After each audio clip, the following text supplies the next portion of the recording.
اگر ہم بینک میں قربانی کے پیسے دیں گے، میرا بھائی بینک والے ہر حال میں قربانی کرتے ہیں لیکن وہ وقت پہ نہیں کر سکتے۔ تو اگر آپ حنفی مسلک میں ترتیب پہ عمل لازم کریں گے پھر خود کریں، اور اگر آپ کے نزدیک جیسے شافعی مسلک میں، حنبلی مسلک میں ترتیب ضروری نہیں ہے تو وہ بینک میں دے دیں۔ اصل تو مسئلہ یہ نہیں ہے، اصل مسئلہ یہ ہے کہ ماشاءاللہ ہر حاجی حج کرنے نہیں آیا، جان چھڑانے آیا کہ دیکھو جی بینک کو دے جائیں گے نا، ہماری تو جان چھوٹ گئی نا، کنٹری ہماری سر اڑایا، السلام علیکم کپڑے پہن لیں گے۔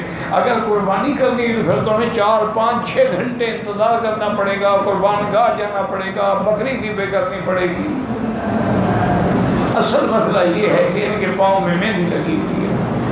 حضور پاک نے 100 اونٹ ذبح فرمایا اور 63 اونٹ اپنے ہاتھ سے ذبح فرمایا، باقی حضرت علی نے ذبح فرمائے۔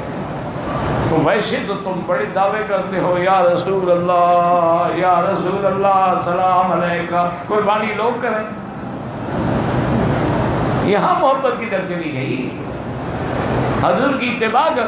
وہ تو مسئلہ ہے کہ تم نے کوشش کی لیکن ترتیب بدل گئی، تو اس لیے حضور نے فرمایا علم فلا حرج، کوئی حرج نہیں، جاؤ پڑھ گئی ماں۔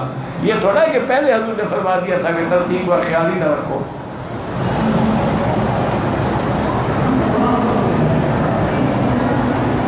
ان کے بس میں ہونا یہ تو الفاظ میں بھی اپنے بدلے میں کسی کو بھیج دیں، خود ایئر کنڈیشن ہوٹل میں قیام فرمائیں،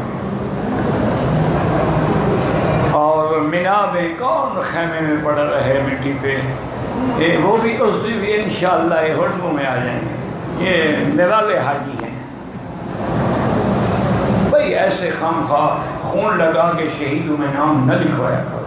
حج کرنا ہے سنت کے مطابق حج کرو، نہیں کرنا ہے نہ کرو، تمہارے بغیر اللہ کو کوئی ضرورت نہیں ہے، فرشتے آ جائیں گے۔